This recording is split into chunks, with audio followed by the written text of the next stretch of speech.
O bloco Ileaie abriu as inscrições para a escolha da deusa do ébano, a rainha do bloco, no Carnaval 2013.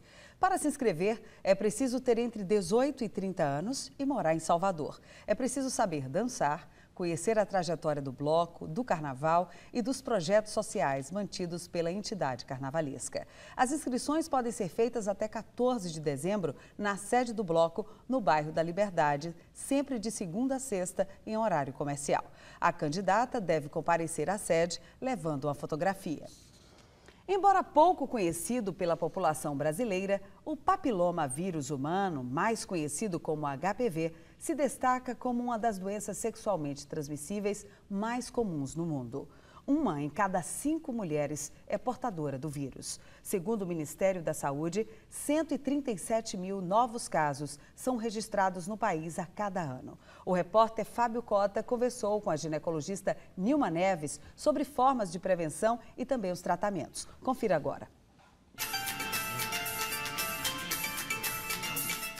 Boa noite, amigos do Fala Bahia. Hoje, no quadro Fala Doutor, uma entrevista com a ginecologista doutora Nilma Neves. Já conversamos outras vezes com ela, doutora Nilma Neves, e hoje o tema da entrevista é HPV. E também vamos falar um pouco sobre câncer, câncer de colo do útero.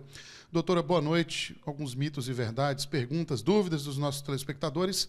O que é HPV? Quais são os tipos? Tudo bom? Tudo bom, boa noite. Bom, HPV é um vírus, chama-se papilomavírus humano. Ele é um vírus que é o grande vilão, é o grande causador do câncer de colo uterino. E a forma como a mulher adquire esse HPV é através da relação sexual. Existem vários tipos de HPV que podem infectar o genital da mulher e do homem também, cerca de 40 tipos. 15 deles pode causar câncer de colo uterino. E desses 15, tem 2 tipos de HPVs que são os mais malvados, como nós costumamos dizer, que é o tipo 16 e o tipo 18. Então, a mulher, depois que ela se infecta por esses vírus, ela corre o risco de, depois de algum tempo, desenvolver câncer de colo uterino. Bom, além da relação sexual, existem outras formas de contágio para que a pessoa possa adquirir o HPV? Olha, a grande maioria realmente é através da relação sexual. O que já se observou nas pesquisas é que o DNA do vírus já foi encontrado em roupas íntimas, em sabonetes, em toalhas, em camas de massagem ou de sauna. Mas ainda não se conseguiu provar que este HPV que foi detectado nesses utensílios, ele possa de fato infectar. Então, o que nós costumamos dizer é que a grande maioria é realmente por relação sexual. Existem alguns casos que a gente não tem muita explicação, meninas que às vezes são virgens, às vezes crianças, que nós não temos uma explicação de como pegou aquele HPV e que fica o grande interrogação da ciência. Quais são as formas que as pessoas têm para se proteger do HPV, de evitar? Bom, em primeiro lugar, evidentemente, usar a camisinha. A camisinha é muito importante para a grande maioria das doenças infecciosas de relação sexual. Mas para o HPV, a camisinha não protege 100%. Para o HPV e para o herpes, ela não protege 100%. Então, usar a camisinha, mas o mais importante do que a camisinha é a vacina contra HPV. Porque tomando a vacina contra HPV, ela vai estar protegida de não pegar pelo menos os HPVs que a vacina protege, que seria justamente o 16 e o 18. Então, com isso, ao tomar a vacina, ela vai estar protegida para pelo menos 70% dos casos de câncer de colo uterino. A partir de que idade a mulher pode tomar, a criança, adolescente, pode tomar essa vacina? A vacina ela está liberada no Brasil a partir dos 9 anos de idade.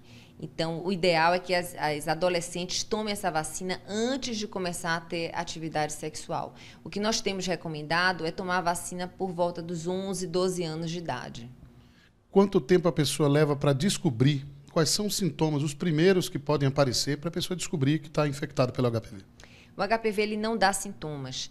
Então, a mulher pode se infectar pelo HPV, o HPV ficar, inclusive, latente, adormecido no organismo, não dá nenhum tipo de sintoma. Então, a forma para ela saber se ela tem HPV, se o HPV que ela tem está causando alguma lesão já no colo uterino, ela precisa fazer um exame chamado preventivo ginecológico, anualmente, a partir do momento que ela começa a ter relação sexual. Dessa forma, o ginecologista é que vai perceber se ela tem alguma alteração relacionada ao HPV. E tratamento? Existe cura para esse problema e os tratamentos que são utilizados hoje, doutora? Bom, não existe um tratamento para o vírus. Nós não temos uma medicação que a paciente tome e fique livre do vírus. O que nós temos é o tratamento para a doença que o vírus causa. Então, no momento que o vírus causa alguma doença, alguma lesão no colo uterino, nós temos como fazer o tratamento dessa lesão e essa lesão não vai virar, então, um câncer de colo uterino. Mas para o vírus nós não temos tratamento. Tanto é que as mulheres que são tratadas para essas lesões, elas precisam ficar em acompanhamento porque essas lesões podem retornar, a depender do que? Da resposta imunológica, da força que o organismo dela tem em desenvolver a doença ou não. Mas a grande maioria das mulheres, a boa notícia é que a grande maioria das mulheres, depois que fazem o tratamento e tiram essas lesões, a maioria delas elimina espontaneamente o vírus do corpo. Bom, e esse vírus pode ficar inativo dentro do corpo? Pode, nós costumamos dizer que ele pode ficar latente ou pode ficar inativo, adormecido durante anos. Então, é muito comum, às vezes, a paciente adquirir o vírus há 5 anos, há 10 anos atrás, e somente agora ela está se manifestando com aquele vírus. Então, por isso é que é importante a realização do preventivo anualmente. Bom, então, como a doutora falou aqui, muito importante tomar vacina, muito importante usar o preservativo, entre outras medidas para prevenir o HPV. Doutora, muito obrigado, até uma próxima oportunidade. Vamos de volta para os estúdios da TV Salvador. Esse é o Fala Bahia. Autoridade por um dia. E se eu fosse autoridade por um dia, eu procuraria resolver primeiro a questão de segurança da cidade, mobilidade urbana e a questão também de geração de emprego e renda. No próximo bloco, você vai ver os lances de Bahia e Vitória. Não perca, até já.